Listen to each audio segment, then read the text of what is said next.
मुंबईत ठाकरेंच्या शिवसेनेचं ईव्हीएम विरोधात आंदोलन, ईव्हीएमच्या प्रतिकृतीचं अरबी समुद्रात विसर्जन। ईव्हीएम हटवा, लोकशाही वाचवा, ठाकरेंच्या शिवसेनेची भूमिका। परभणीत डॉक्टर बाबासाहेब आंबेडकरांच्या पुतळ्यासमोरील संविधानाच्या स्टोनचं नुकसान, घटनेनंतर आंबेडकरी अनुयायी आक्रमक, आंदोलकांनी नंदीग्राम एक्सप्रेस रोखली।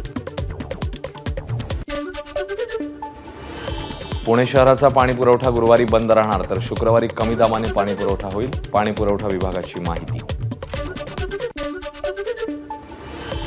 जालन्यामध्ये पत्नीचे लाडकी बहीण योजनेचे 7,500 रुपये चुकून पतीच्या खात्यात, विलास भुतेकर यांनी हे पैसे शासनाला केले परत। पुण्याच्या देहू रोड परिसरात गांधीनगरमध्ये बेकायदेशीर बांगलादेशींचं वास्तव्य, गोपनीय माहितीच्या आधारे दहशतवाद विरोधी पथकाची 4 कारवाई। जळगाव शहरातील MIDC परिसरात रस्त्यावर उभ्या असलेल्या कारने अचानक घेतला पेट, शॉर्ट सर्किटमुळे कारने पेट घेतल्याचा अंदाज, आगीमध्ये संपूर्ण कार जळून खाक।